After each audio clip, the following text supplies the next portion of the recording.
Tetapi belakangan kelihatan progres yang memberikan harapan. Sebelum kandas,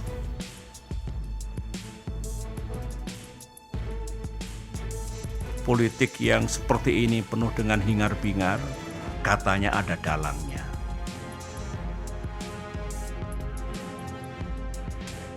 Mengungkap fakta di balik sentilan pedas SBY.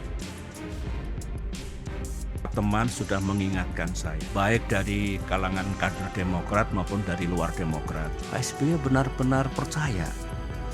Ketua Majelis Tinggi Partai Demokrat Susilo Bambang Yudhoyono SBY baru-baru ini membuat heboh dunia politik Indonesia. Marah besar dan penuh kekecewaan, SBY tak lagi bisa merahasiakan perasaannya terhadap Anies Baswedan.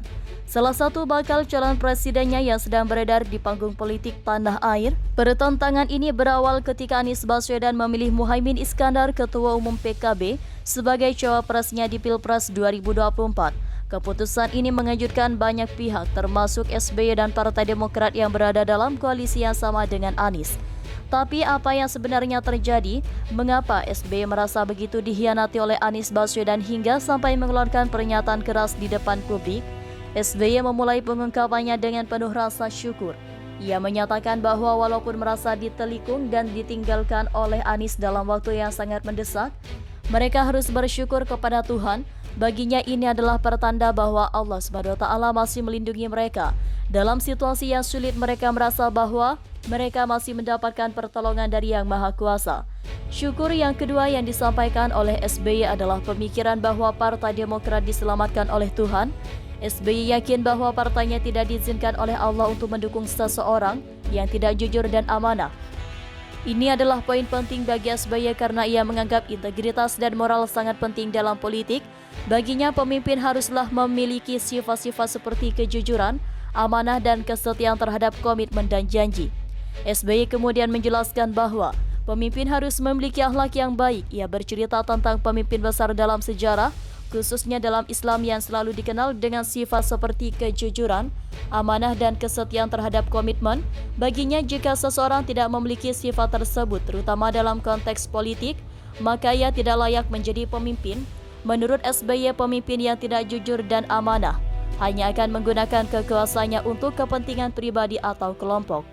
Pernyataan yang mungkin paling mencolok dari SBY adalah ketika ia mengatakan bahwa Partai Demokrat diberikan kebebasan dari dosa karena tidak berkoalisi dengan seseorang yang telah melanggar kesepakatan dan janji politik.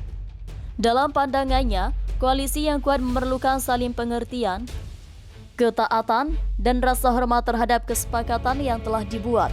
Ia menegaskan bahwa Partai Demokrat tidak akan bersama dengan mitra koalisi yang tidak patuh terhadap kesepakatan dan berusaha memaksa kehendaknya sendiri. Pernyataan SBY ini tentu saja memunculkan pertanyaan besar, layakkah Anies Baswedan menjadi Presiden Indonesia? Apakah ia bisa dipercaya sebagai pemimpin yang jujur dan amanah? Ini adalah pertanyaan yang akan dihadapi oleh pemilih Indonesia dalam Pilpres 2024 mendatang. Pengungkapan SBY juga memberikan kita pemahaman yang lebih dalam tentang moral dan etika dalam politik.